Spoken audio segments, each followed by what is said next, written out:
प्रभु की स्तुति हमारे प्रभु यीशु मसीह के नाम पर मैं होसैना मिनिस्ट्रीज की ओर से आप सभी को हार्दिक बधाई देता हूं। प्रभु आपको आशीर्वाद दें और समृद्ध करें। प्रियजनों, पवित्र शास्त्र में मैं यहेजकेल की पुस्तक अध्याय 2 श्लोक 1 पढ़ रहा हूं। ध्यान से सुनो। मनुष्य के पुत्र, अपने पैरों पर खड़े हो जाओ और मैं तुमसे बात करूंगा। प्रियजनों, यहां ध्यान दे। श्लोक के इस भाग में प्रभु बोलना चाहते हैं, लेकिन वे क्या आज्ञा देते हैं? अपने पैरों पर खड़े हो जाओ का अर्थ है उनके हमसे बात करने के लिए हमें ठीक से खड़े होने का अनुभव प्राप्त करना चाहिए। ठीक से खड़े होने का मतलब केवल उठना और खड़ा होना नहीं है। इसका मतलब है कि हमें ऐसे लोग होना चाहिए जो सभी चीजों में स्थिरता रखते हों। जब हम ऐसे स्थिर लोग बन जाते हैं तो प्रभु हमसे बात करने में प्रसन्न होते हैं। यही बात हमें इस श्लोक में ध्यान में रखनी चाहिए। कुछ लोग इस स्थिरता की कमी के कारण परमेश्वर के विचारों को प्राप्त करने में असमर्थ हैं।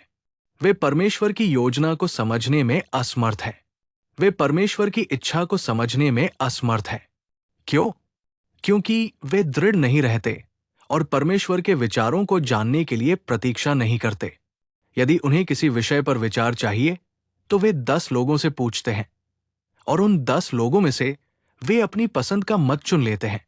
लेकिन इस मामले में परमेश्वर की इच्छा कैसी है? प्रभु क्या कह रहे हैं? यदि हम अपने पूर्वजों के इतिहास में जाएं, तो वे कई बार प्रभु के पास गए और पूछा, यदि आपकी इच्छा हो, यदि आपकी आज्ञा हो, जैसा कि हम शास्त्रों में पढ़ते हैं। चाहे वो दाऊद हो, चाहे वो यिप्तह हो, चाहे वो शमूएल हो। जब हम परमेश्वर के ऐसे कई लोगों के जीवन के अनुभवों का निरीक्षण करते हैं तो हम देखते हैं कि उन्होंने ऐसा इसलिए पूछा क्योंकि वे उसके विचारों पर निर्भर थे। वे उसकी योजनाओं पर निर्भर थे। वे उसकी इच्छा जानना चाहते थे और इसलिए उन्होंने उसके विचार पूछे। कुछ ऐसे नहीं हैं। वे अपनी समझ के अनुसार इधर उधर भागते हैं, सभी दिशाओं में देखते हैं कि मदद कहां से आती है। इस कारण परमेश्वर के विचार और परमेश्वर की इच्छा उनसे दूर हो जाती है। ऐसा कहने में कोई संदेह नहीं है। इसलिए यहां प्रभु कहते हैं, मैं तुमसे बात करना चाहता हूं। तुम ठीक से खड़े हो। अपने मन को सही करो, अपने हृदय को स्थिर करो। मेरे प्यारे भाइयों और बहनों, अगर हम आज उस तरह खड़े हो सकते हैं तो यहां एक और सवाल उठता है, हमें कहां खड़ा होना चाहिए?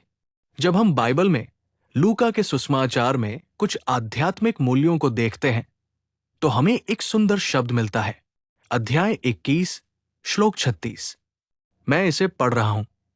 इसलिए जागते रहो और हमेशा प्रार्थना करो कि तुम इन सब आने वाली घटनाओं से बचने और मनुष्य के पुत्र के सामने खड़े होने के योग्य समझे जाओ।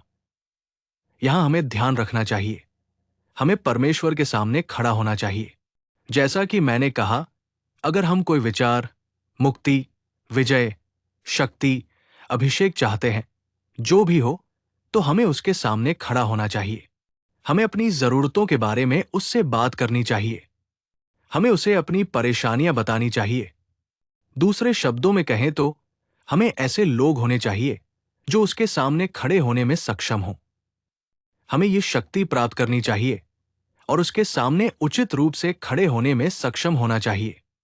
प्रियजन, क्या आज हम निर्भीकता और साहस के साथ प्रभु के सामने जा सकते हैं और उसके सामने खड़े हो सकते हैं? यदि कोई अधिकारी आता है तो बस उसके सामने खड़े होने के लिए हमारे दिल कितने कांप उठते हैं। परमेश्वर के सेवक के सामने आना, परमेश्वर के सेवक से बात करना। कुछ लोग इसलिए बहुत भयभीत महसूस करते हैं क्योंकि उनका विवेक उन्हें दोषी ठहराता है। यदि कोई परमेश्वर के सेवक के सामने खड़ा भी नहीं हो सकता तो वो परमेश्वर के सामने कैसे बोल सकता है? यदि कोई परमेश्वर के सामने खड़ा नहीं हो सकता तो वो उससे कैसे बात करेगा?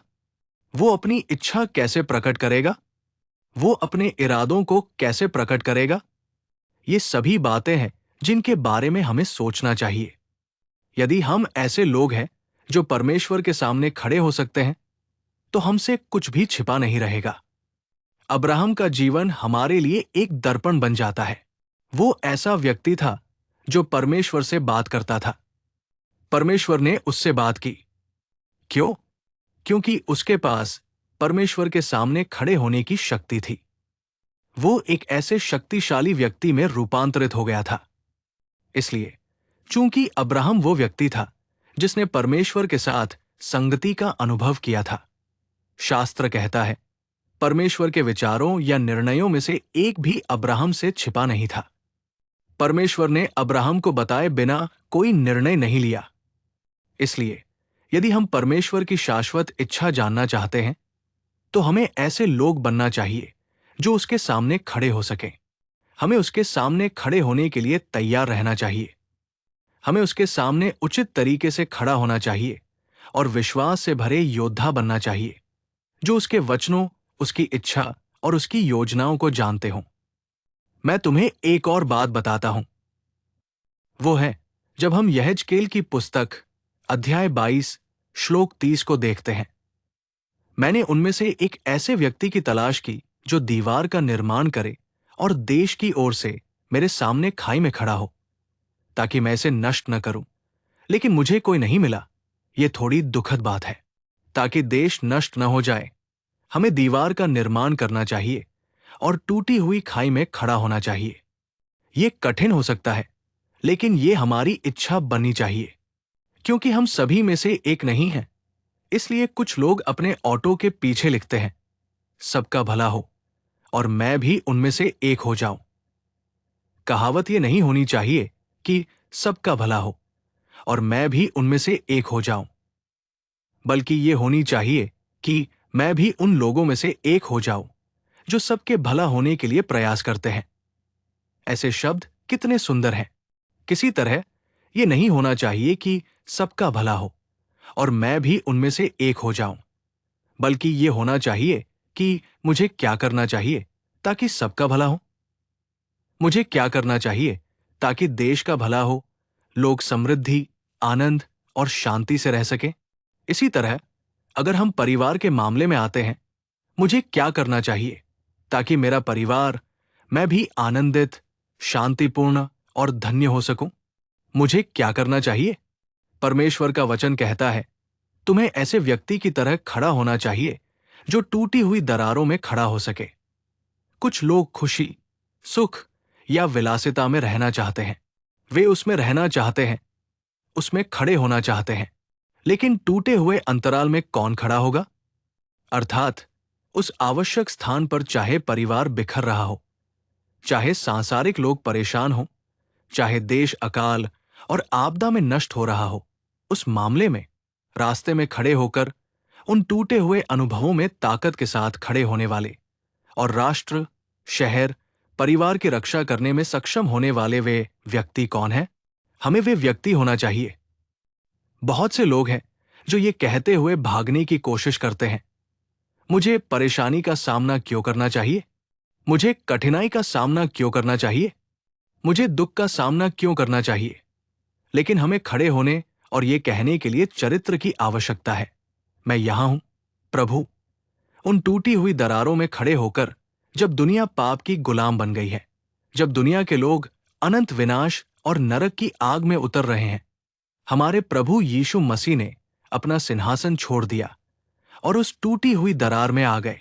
उन्होंने अपनी महिमा छोड़ दी और क्रूस पर चढ़ गए।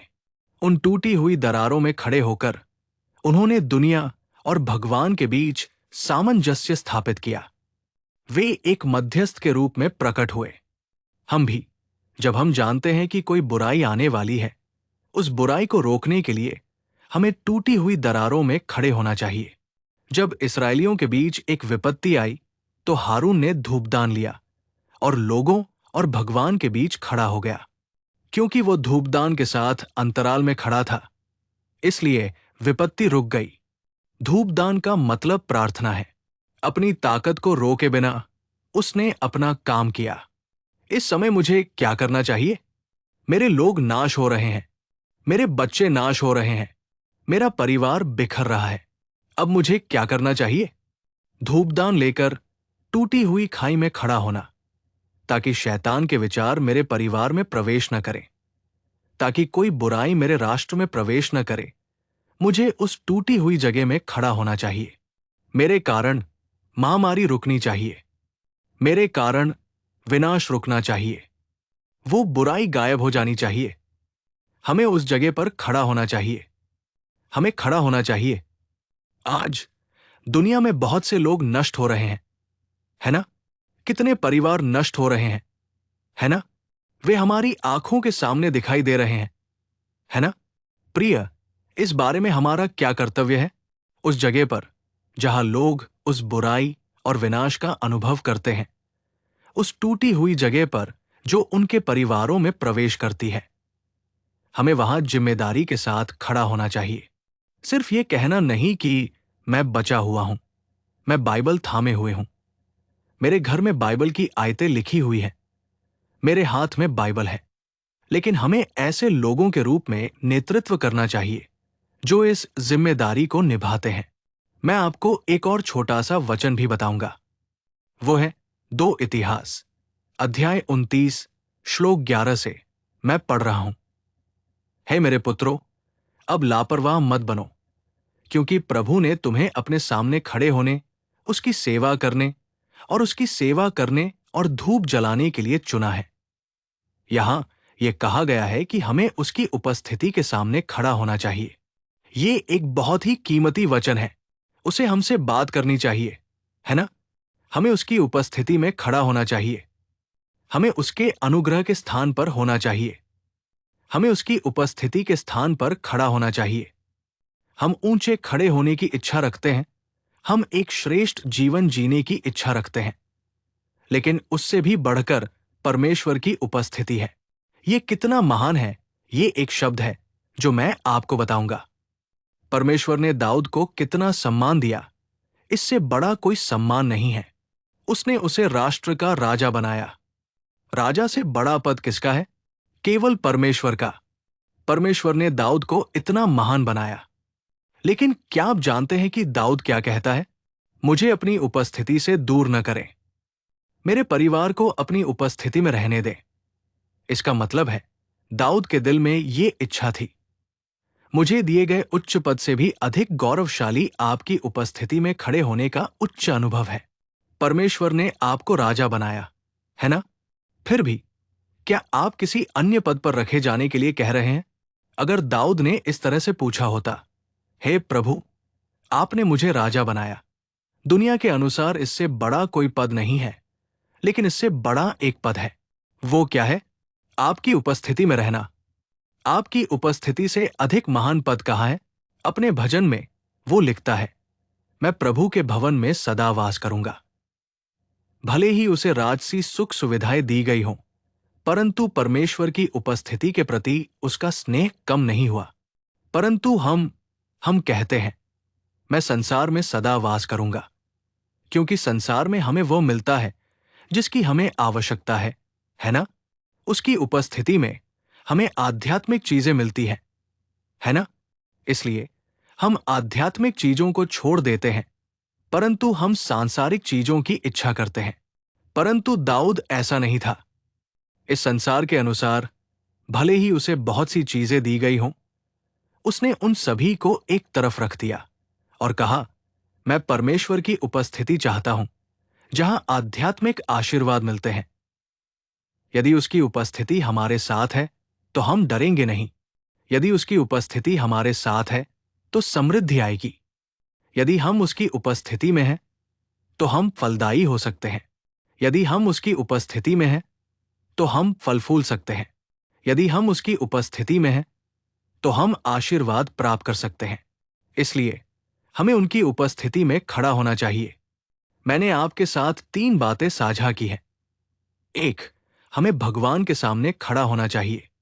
2, हमें टूटे हुए अंतराल में खड़ा होना चाहिए। 3, हमें उनकी उपस्थिति में खड़ा होना चाहिए। भगवान हम सभी को भरपूर अनुग्रह प्रदान करें। आमीन। अपने सिर झुकाएं।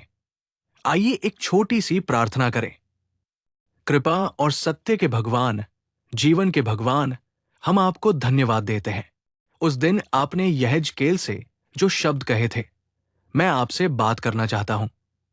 आपको सही तरीके से खड़ा होना चाहिए। हम आपको ऐसे मामलों पर फिर से विचार करने का अवसर देने के लिए धन्यवाद देते हैं। पिता, भगवान, हमें आपके सामने खड़ा होना चाहिए। हमें ऐसी शक्ति प्रदान करें। हमें टूटे हुए अंतराल में खड़ा होना चाहिए। हमें ऐसा दिल प्रदान करें। हमें आपकी उपस्थिति में खड़ा होना चाहिए। हमें ऐसा निर्णय प्रदान करें।